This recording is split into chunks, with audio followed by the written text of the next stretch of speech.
Dia ketinggalan. Kalian jangan lupa ya tonton bincang-bincang menarik kami. Semoga bermanfaat. Stay tune. Halo teman-teman. Perkenalkan, nama aku Nur. Nama aku Andesta Ginting. Nama aku Dia Sintawati. Nama aku Manu Dwi Payani. Nama aku Cahyani. Nah, kali ini kami akan bincang-bincang terkait fenomena-fenomena yang kita alami di Sekitar kita. Nah, itu jangan lupa nonton ya. Bye. Halo guys. Oh, itu dia. Dari mana sih? Dari pom bensin. Kenapa nggak ngabarin dulu? Ya maaf, rame banget tahu nggak sih di pom bensin. Kenapa nggak dari kemarin aja ngisi Ya, bensin? lupa. Tahu nggak sih? Tadi kan aku beli bensin nih. Nah, habis itu nggak sengaja kan pas mau nutup tuh kena tanganku bensinnya.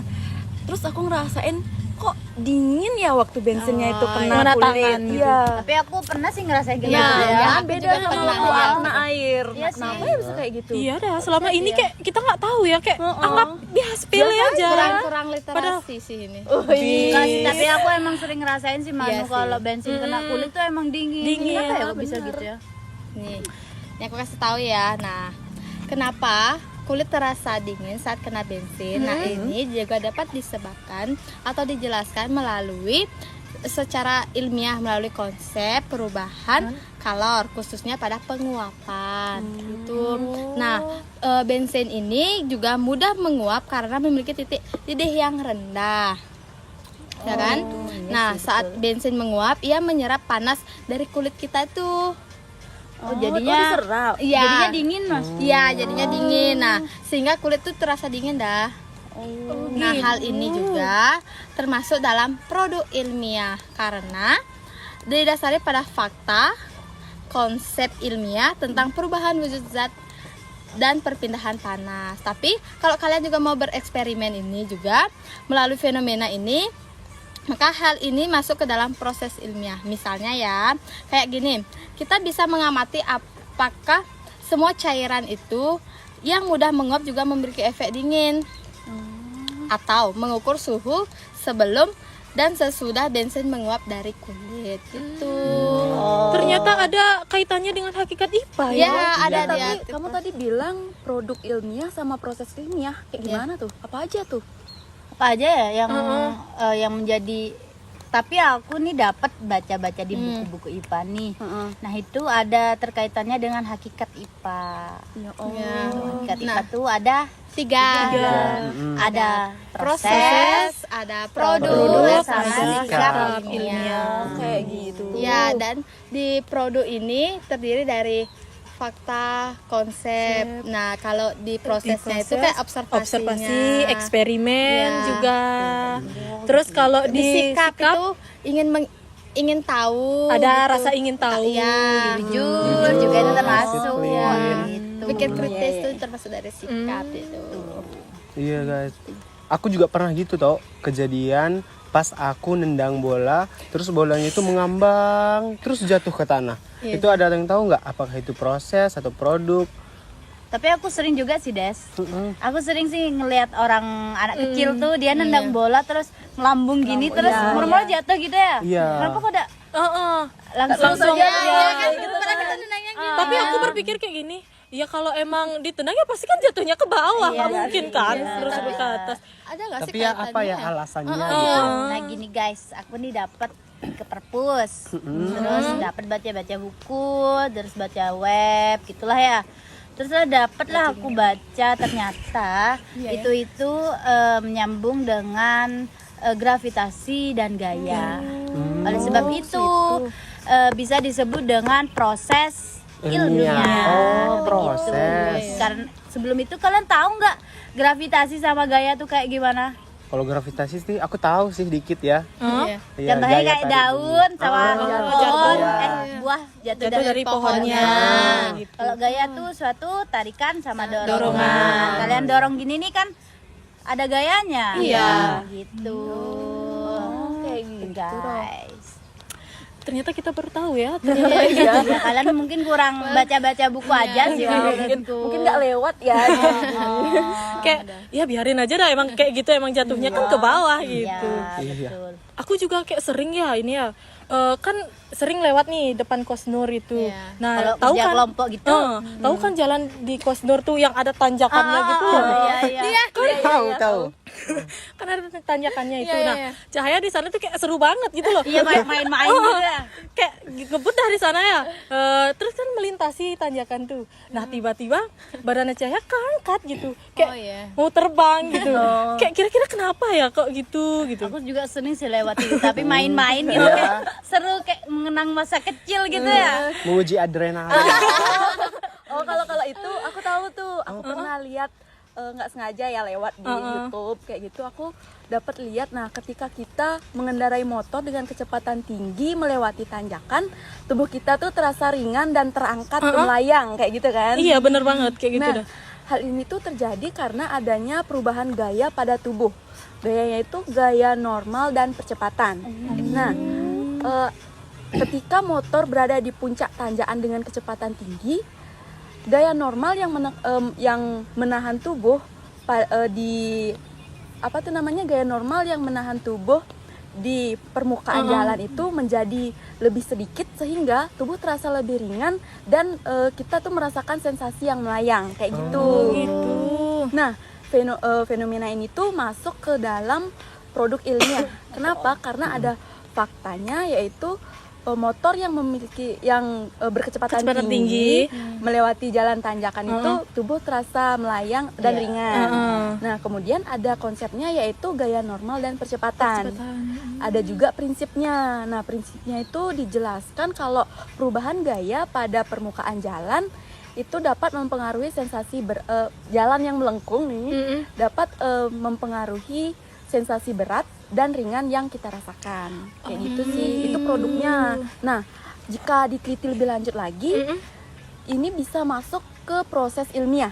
Nah, mengapa? Karena kita mengobservasi, Ya sih. kita Benar sih. mengamati, memperhatikan pada saat motor itu melaju melewati tanjakan dengan kecepatan tinggi, bagaimana perubahan yang dialami oleh tubuh. Nah, seperti melayang, nah kayak gitu kan.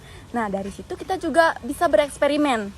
Nah, apakah jika kecepatannya itu berbeda, apakah hasilnya itu sama ataukah tidak? Oh iya, Gitu benar. sih. Benar. Kalau kita pelan-pelan. Tapi emang cenderung ke produk ya. Produk, Oh, iya. Berarti kalau kayak Anda tadi kan Anda juga mengamati, tapi itu Iya, ternyata itu juga termasuk ke proses, Proses. ya, tapi lebih cenderung ke produk gitu aja sih ya. Ternyata kayak fenomena kayak gitu seru banget ya.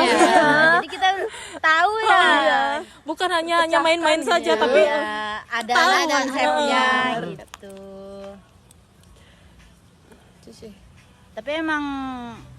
Tapi emang kita harus mengetahui sih kayak gitu ya, biar Iya, kita Iya. nggak cuman cuek bebek aja. coba kayak gitu. Itu sih. Lalu aku nih pernah nih teman-teman, waktu aku tiap sore kan aku sering nih jogging. Aku nggak pernah jogging ya. Harus hidup sehat lah. selalu hidup sehat. Nah, aku nih dapat nih sama teman aku lah. Teman. Zaman sekarang lah Aku semua nih- teman man. Aku nih melihat fenomena nih teman-teman. Menurutku sih udah lumrah, tapi aku kepo kenapa itu bisa terjadi gitu. Nah, aku nih melihat antara nafas orang yang jogging sama orang yang lari nih beda teman-teman. Kalian pernah ngerasain nggak sih kalau kalian Ya, jogging sama lari jalan biasa tuh kayak teratur. Ya. Sedangkan kalau lari Iya. ini Kayak cepet banget. ngos-ngosan. Iya. Kenapa bisa gitu ya? Mungkin energinya lebih cepat berkurang ya waktu lari. Ya enggak sih? Iya sih. Dan juga dan juga ya Nur. Gitu ketika kapasitas Tuhan Yesus. Enggak apa-apa, santai aja, santai. Aku kok ngeblank ya. Padahal baru-baru ini aku baca tau. Apalagi kamu sering loh jogging sama aku. Iya. Ternyata nih ya, orang yang sering jogging itu berbeda kapasitas paru-parunya dengan orang yang tidak sering jogging. Misalnya nih, kapasitas paru-paru aku Kita, Man. beda sama kapasitas paru-paru dia yang nggak sering jogging. Iya gitu. sih bener. Mageran lah ya istilahnya. Iya. Udah tersindir. Sehingga kayak gini ya Andas ya, sehingga yang sudah terbiasa jogging melanjutkan untuk lari jadinya kayak terbiasa bawaannya. Sehingga kita nih berdua yang nggak pernah jogging, Iya. kebetulan disuruh lari nih, Iya, otomatis kan ngos-ngosan. Beda lah sama pernafasannya atlet ya. Kan itu udah udah dilatih Dia bisa beradaptasi gitu. Kalau yang belum pernah jogging terus tiba-tiba jogging, apalagi lari gitu, paru-paru sama jantungnya pasti ada rasa kaget gitu. Gimana nih gitu. Dikaitkan dengan hakikat IPA dan literasi ilmiah. Nah, kalau kita amati nih ya teman-teman, itu masuk ke produksi kataku, karena dia itu bisa membandingkan sebelum jogging dan juga setelah jogging, orang yang jarang jogging dan orang yang sering jogging gitu. Tapi kan itu juga termasuk proses gak sih? Iya, bisa jadi bisa. Kan aku mengobservasi gitu ya. Tapi bisa. lebih cenderung ke Produksi kataku. Ya benar-benar. Jadi gini nih, kalian pernah nggak merasakan kalian dibonceng sama teman kalian nih? Ya. Terus ngerem mendadak tuh cenderung ke depan dia. Oh iya. Nah, gini ceritanya kemarin tuh aku keluar sama temanku nih. Terus kita kan lagi ngobrol nih, terus nah adalah orang nggak tahu gini lewat dia. Aku lagi asik ngobrol, emang salah sih sebenarnya. Dia lewat gitu, jadinya kan ngerem mendadak gitu. Temanku tuh ngerem mendadak, jadinya badanku tuh cenderung ke depan gitu loh. Aku juga sering sih ngerasain itu kalau di lampu merah ya. Iya, itu tiba-tiba lampu merah kita nggak tahu moro-moro ngerem ke kan depan gitu. Itu lah kenapa ya? Ada nggak sih kaitannya juga sama IPA tuh? Ada sih Manu, kemarin kan Cahaya baca di beberapa artikel, jurnal gitu ya. Kenapa sih saat kita ngerem mendadak itu ya tiba-tiba badan kita condong ke depan gitu. Nah hal ini karena ada hukum kelembaban namanya Manu, atau yang disebut juga dengan inersia. Nah dalam hukum pertama Newton itu Manu. Nah saat kendaraan bergerak, tubuh penumpang juga ikut bergerak dalam kecepatan yang sama Manu. Nah, ketika kendaraan tiba-tiba berhenti, tubuh masih cenderung bergerak maju karena adanya sifat kelembaban seperti itu. Nah, kecenderungan benda itu untuk mempertahankan gerak atau diamnya seperti itu. Nah, penjelasan ini termasuk ke dalam produk ilmiah.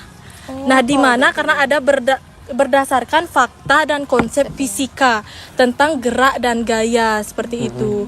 Tapi di sini Cahaya berpesan sih kalau bawa motor tuh kan selalu hati-hati, nggak usah lah kayak ngit gitu banget. Tapi itu kan Itu kan namanya kecelakaan kan kita nggak tahu sih. tapi ini kasusnya ini itu orang yang nyebrang itu dia tuh nggak lihat kiri kanan. Ya sih, yang salah tuh yang nyebrang itu. Iya gitu. Kan makanya kalau kalian nyebrang tuh harus lihat kiri kanan dulu.